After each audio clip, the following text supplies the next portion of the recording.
ইয়াউমা ইয়াকুমুর রূহু ওয়াল মালাইকাতু সাফফান লা ইয়াতাকাল্লামুনা ইল্লা মান আযিনা লাহুর রহমান ওয়া ক্বালা সাওয়াবা। যেদিন রূহ ও ফেরেশতাগণ সারিবদ্ধভাবে দাঁড়াবে, এমন এক সময় থাকবে যখন কেউ কথা বলতে পারবে না। এমন এক ধরনের নীরবতা, এমন নীরবতা বিরাজ করবে যার কথা মানবজাতি কোনোদিন শোনেনি। এমন ধরনের নীরবতার অস্তিত্ব কখনো কোনোদিন ছিল না।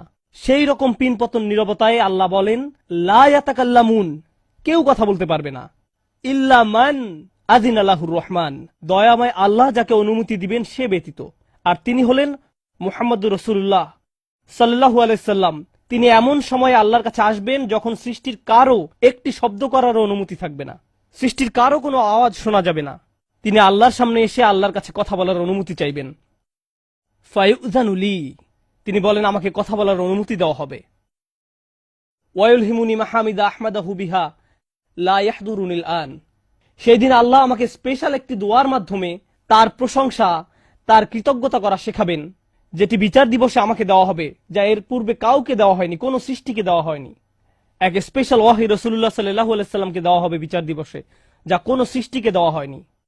আর তিনি সেই দিন সে স্পেশাল উপায়ে আল্লাহর প্রশংসা করবেন, লা ইয়াহদুরুনিল আন, আর সেই ওহী এখনো আমার কাছে আসেনি, সেই দোয়া এখনো আমি জানি না। ফা আহমাদাহু বিতিলকাল মাহামিদ, তারপর আমি আল্লাহর দেওয়া সেই স্পেশাল বাক্যগুলোর মাধ্যমে আল্লাহর প্রশংসা করব। ওয়া আখিরু লাহু সাজিদান, আমি সেই বাক্যগুলো উচ্চারণ করার পর আল্লাহর সমীপে সিজদায় অবনত হব। কিয়ামতের দিনে দৃশ্যপটে রাসূলুল্লাহ সাল্লাল্লাহু আলাইহি সাল্লাম এমন জায়গায় থাকবেন, এই অবস্থাকে বলা হয় মাকাম মাহমুদা, একটা স্টেশন, অথবা বলতে পারেন এমন একটা স্টেজ যা প্রশংসিত, আর মানবজাতি সেটা প্রত্যক্ষ করবে। আমরা সবাই এটা দেখতে পাবো। আমরা সবাই তখন নিশ্চুপ থাকব, আর তিনি সিজদায় পড়ে যাবেন। তিনি যখন সিজদায় পড়ে যাবেন তখন আল্লাহ আযজা ওয়া জাল্লা তার সাথে কথা বলবেন। এতক্ষণ তিনি আল্লাহর সাথে কথা বলছিলেন, এখন আল্লাহ আযজা ওয়া জাল্লা তার সাথে কথা বলবেন। তিনি কি বলবেন? ইয়া মুহাম্মদ ইরফা রাসাকা, তিনি বলবেন মুহাম্মদ তোমার মাথা উত্তোলন করো। ওয়াকুল, বলো, ইউসমা আলাকা, তোমার কথা শোনা হবে। শুধু যে আল্লাহ তার কথা শুনবেন তা নয়, বরং বিচার দিনে উপস্থিত সবাই তার কথা শুনতে পাবে। ইউসমা আলাক, তারপর আল্লাহ বলেন ওয়াসাল তুতা, চাও তোমাকে দেওয়া হবে, তুমি যা চাও দেওয়া হবে। কিয়ামতের দিন আল্লাহর একটি সৃষ্টি কেমন পজিশনে থাকলে আমরা সবাই যখন আল্লাহর নিকট ভিক্ষা চাচ্ছি, আতমিম লানা নূরানা ওয়াগফির লানা, হে আমাদের পালনকর্তা, আমাদের নূরকে পূর্ণ করে দিন এবং আমাদেরকে ক্ষমা করুন, এই কথা বলে আমরা আল্লাহ আযজা ওয়া জাল্লার কাছে কাকুতি মিনতি করতে থাকব। আর এখানে আল্লাহ তার এই সৃষ্টিকে বলছেন, তুমি চাও, তুমি যা চাও আমি দিব, সাল তুতা। এই হলো আমাদের রাসূল সাল্লাল্লাহু আলাইহি সাল্লাম। তারপর আল্লাহ বলবেন ওয়াশফা, তুমি যদি কারো পক্ষ থেকে কথা বলতে চাও, তুমি যদি কারো ব্যাপারে সুপারিশ করতে চাও, যাও সুপারিশ করো। তুশাফা, আমি তোমাকে অন্য মানুষদের পক্ষ হয়ে কথা বলার অধিকার দিলাম। তুশাফা, এই গ্যারান্টি আল্লাহ তার রাসূল সাল্লাল্লাহু আলাইহি সাল্লামকে দিয়েছেন। ফাকুলু ইয়া রব, তখন আমি বলবো ইয়া রব, উম্মতি উম্মতি, তিনি সর্বসাকুল্যে এই কথা বলবেন, এটাই তার সম্পূর্ণ বাক্য, আমার উম্মাহ আমার উম্মাহ, আমার মানুষ আমার মানুষ। কিয়ামতের দিন সবাই বলবে নাফসি নাফসি, আমি নিজে আমি নিজে আমি নিজে।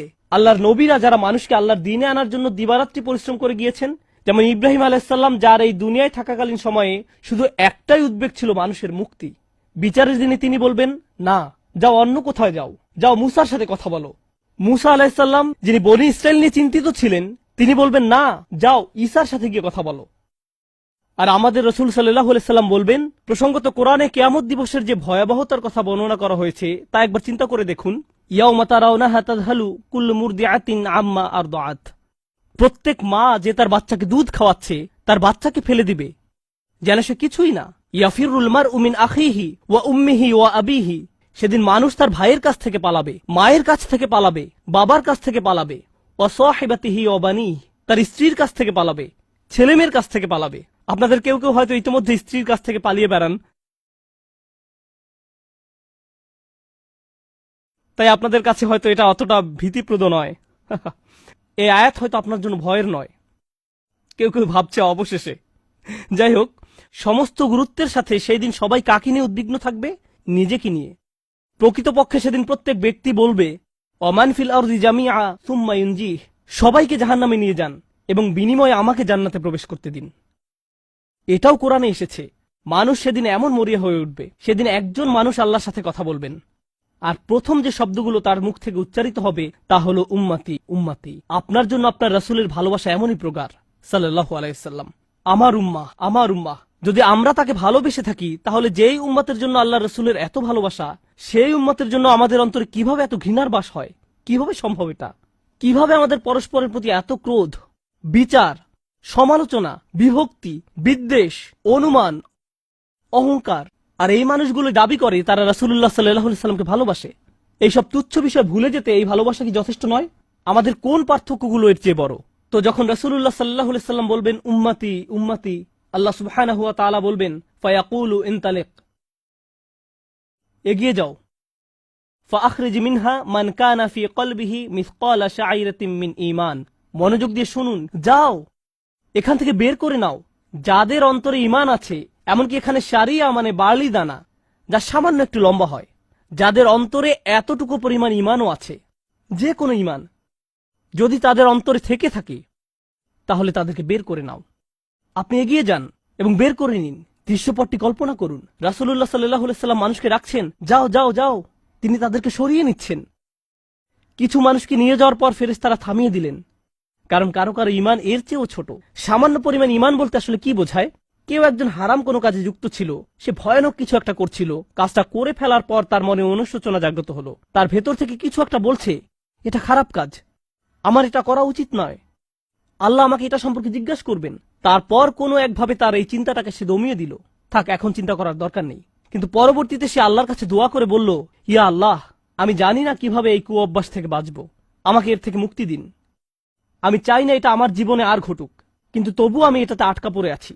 অতি ক্ষুদ্র ঈমান তার ভেতর থেকে চিৎকার করছে, অন্য কেউ এটা শুনতে পারছে না, তার অন্তর এটা শুনছে। আর আল্লাহ আজ্জা জাল্লা বলছেন, তারা যদি এতটুকু ঈমানও দেখাতে পারে, আপনি এগিয়ে যান, তাদেরকে বের করে নিয়ে আসুন, আপনি তাদেরকে বের করে নিয়ে আসুন। আর তিনি যখন এভাবে মানুষদেরকে বের করে নিয়ে আসবেন, তখন ফেরেশতারা একসময় থামিয়ে দিবেন, কারণ অনেক মানুষের অন্তরে এতটুকু ঈমানও নেই, সামান্য অনুতাপটুকু তাদের অন্তরে ছিল না। থামিয়ে দিবেন, ফাআনতালিক ফাফআল, আমি গিয়ে এমনই করব, সুম্মা আউদ, তারপর আমি ফিরে আসব। অর্থাৎ ফেরেশতারা থামিয়ে দিবে, আর অন্য মানুষেরা সেখানে কাঁদতে থাকবে, আমাদের কি হবে, আমাদের কি হবে। তারপর রাসূলুল্লাহ সাল্লাল্লাহু আলাইহি সাল্লাম ফেরত আসবেন, ফাআহমাদাহু বিতিলকাল মাহামিদ, অতঃপর আমি পুনরায় সেসব প্রশংসা বাক্য দ্বারা আল্লাহর প্রশংসা করব। লক্ষ্য করুন, প্রথমবার তিনি প্রার্থনা করার জন্য অনুমতি চেয়েছিলেন, তাই না? দ্বিতীয়বারের বেলায় অনুমতির কোনো উল্লেখ নেই। লক্ষ্য করেছেন, তিনি আসলে সাথে সাথে আল্লাহর প্রশংসা করা শুরু করবেন। আল্লাহ কি তাকে এমনটি করতে বলেছেন? না, এটা হলো নিজ উম্মতের প্রতি তার অপরিসীম ভালোবাসার বহিঃপ্রকাশ। তিনি আবারও আল্লাহর প্রশংসা করা শুরু করবেন, এই আশায় যে আল্লাহ তাকে অটোমেটিক অনুমতি দিবেন। সুম্মা আখিরু লাহু সাজিদান, আর সিজদায় পড়ে যাব। ফায়াকুলু ইয়া মুহাম্মদ, আমাকে বলা হবে, হে মুহাম্মদ, ইরফা রাসাকা, তোমার মাথা উঠাও। কুল ইউসমা আলাকা, বলো তোমার কথা শোনা হবে। ওয়াসাল তুতা, চাও তোমাকে আবার দেওয়া হবে। ওয়াশফা তুশাফা, সুপারিশ করো, সুপারিশ গ্রহণ করা হবে। তোমাকে সুযোগ দেওয়া হবে তাদেরকে বের করে নেয়ার, তোমাকে তাদের জন্য সুপারিশ করার সুযোগ দেওয়া হবে। ফাআকুলু ইয়া রব উম্মতি উম্মতি, আমি তখন বলবো, হে আমার রব, আমার উম্মত আমার উম্মত। তিনি তো ইতোমধ্যে অল্প ঈমানের অধিকারীদেরকে বের করে নিয়েছেন। ফায়াকুলু ইনতালিক, এরপর আল্লাহ বলবেন, এগিয়ে যাও। ফাআখরিজ মিনহা মান কানা ফি কলবিহি মিসকালা যাররাতিন আও খারদালাতিন মিন ঈমান, তোমাকে সুযোগ দেওয়া হবে তাদেরকে বের করে নেয়ার, সুপারিশ গ্রহণ করা হবে। যাদের অন্তরে এক বিন্দু পরিমাণ ঈমান আছে, বালির দানা নয়, বালির দানা তো এতটুকু লম্বা, বরং বিন্দু পরিমাণ। খারদালা মানে সরিষার দানা, অতি ক্ষুদ্র বিন্দুর মতো। আর যখন আল্লাহ বলছেন এর ওজনের মতো, বর্তমানে আমাদের কাছে ডিজিটাল ওজন মাপার যন্ত্র আছে, আগের দিনে পাল্লা ছিল, তাই আপনি যখন এক মুষ্টি চাল এক পাল্লায় রাখতেন, সেটা হয়তো তেমন একটা ঝুঁকতো না। যদি একটু বেশি করে চাল রাখতেন, তখন একটু ঝুঁকতো। এখন ডিজিটাল ওজন মাপার যন্ত্র দিয়ে গ্রাম, কিলোগ্রাম মাপা হয়। এমনকি সামান্য কয়েক দানা রাখলেও যন্ত্রের স্ক্রিনে ভেসে উঠে 0.001 গ্রাম। এখন শুধু একটি চাল রেখে দেখুন, বা একটি সরিষার দানা রেখে দেখুন, স্ক্রিনে কিছু ভেসে উঠে কিনা? কিছুই হয় না, কিছুই হয় না। আর আল্লাহ বলছেন, আমি তোমার সুপারিশের কারণে, রাসূলুল্লাহ সাল্লাল্লাহু আলাইহি সাল্লামের দোয়ার কারণে এমন মানুষদেরকেও মুক্তি দিব যাদের ঈমান এমনকি এই দুনিয়ায়ও মাপা যায় না, এই দুনিয়ায়ও মাপা যায় না। প্রসঙ্গত, আপনি যদি একটি দানা খান, বুঝতে পারবেন যে কিছু খেয়েছেন? আপনি এমনকি বুঝতেও পারবেন না। এটা হলো এমন ধরনের ঈমান যার আছে, এটা সে নিজেও ভালোভাবে বুঝতে পারে না। এমনকি তারা নিজেরাও ঠিকমতো বুঝে উঠতে পারে না যে ঈমান আছে। আর অন্যরা কিভাবে বুঝবে? আর কেউ যদি একটি দানা আহার করে, এটা তাদের পুষ্টি সাধনে তেমন কোনো ভূমিকা রাখতে পারে না। এটা শরীরের জন্য যথেষ্ট পরিমাণের খাবার নয়। ঠিক তেমনি যার সরিষার দানা পরিমাণ ঈমান ছিল, সেই ঈমানও একটি ভালো জীবন অতিবাহিত করার জন্য তা যথেষ্ট ছিল না। কিন্তু তাদের অন্তরের কোনো এক জায়গায় একটি ঈমানের বাস ছিল। আল্লাহ বলছেন, তুমি এমন যাদেরকে পাও তাদেরকেও বের করে নিয়ে আসো। ফাখরিজহু ফাআনতালিক, আমি যাব এবং তাই করব। আর এটা বিশাল এক জনগোষ্ঠী যারা আল্লাহর কাছ থেকে দূরে সরেছিল। তাদের ভেতরে একেবারে ক্ষুদ্র কিছু ঈমান ছিল। এরপর তো আর কিছু নেই মনে হচ্ছে, ঘটনা শেষ। কিন্তু রাসূলুল্লাহ সাল্লাল্লাহু আলাইহি সাল্লাম এখানেই থেমে যাননি। ফাআহমাদাহু বিতিলকাল মাহামিদ সুম্মা আখিরু লাহু সাজিদান। তিনি এখানেই থেমে যাননি, তিনি আবারও ফিরে যাবেন।